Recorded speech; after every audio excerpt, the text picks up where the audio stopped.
Good morning. A central responsibility for any government is to do what's necessary for economic stability. This is vital for businesses making long-term investment decisions and for families concerned about their jobs, their mortgages and the cost of living. No government can control markets, but every government can give certainty about the sustainability of public finances.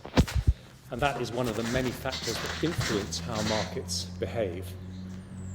And for that reason, although the Prime Minister and I are both committed to cutting corporation tax, on Friday she listened to concerns about the mini-budget and confirmed we will not proceed with the cut to corporation tax announced.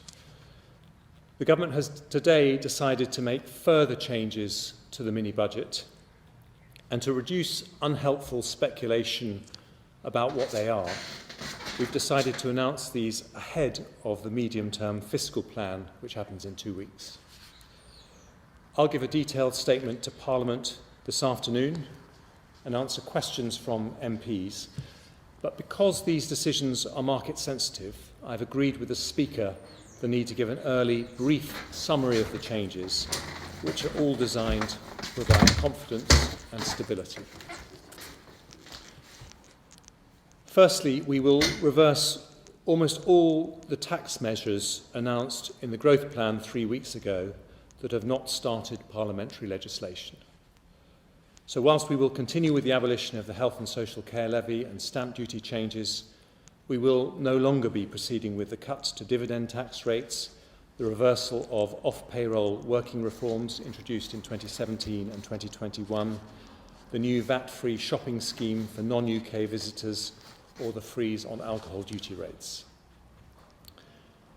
Secondly, the government's current plan is to cut the basic rate of income tax to 19% from April 2023.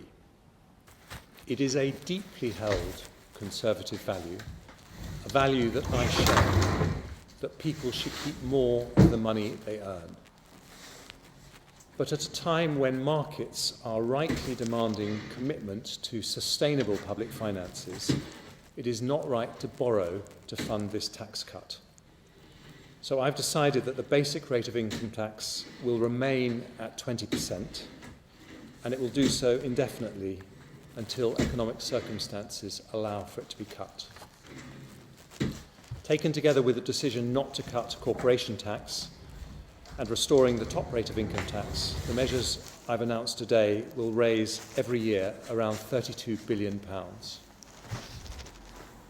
Finally, the biggest single expense in the growth plan was the energy price guarantee.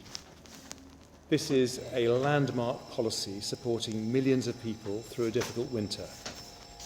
And today I want to confirm that the support we are providing between now and April next year will not change. But beyond that, the Prime Minister and I have agreed it would not be responsible to continue exposing public finances to unlimited volatility in international gas prices.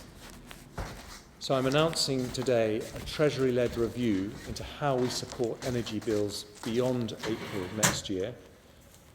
The objective is to design a new approach that will cost the taxpayer significantly less than planned, whilst ensuring enough support for those in need. Support for businesses will be targeted to those most affected, and the new approach will better incentivise energy efficiency. The most important objective for our country right now is stability. Governments cannot eliminate volatility in markets, but they can play their part, and we will do so, because instability affects the prices of things in shops, the cost of mortgages, and the values of pensions.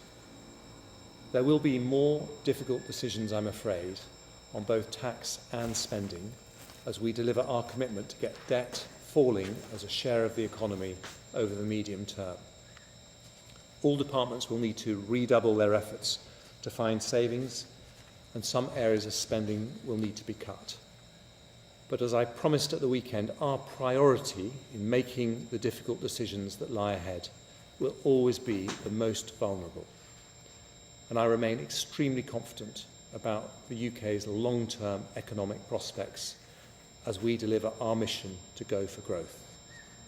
But growth requires confidence and stability, and the United Kingdom will always pay its way. This government will therefore take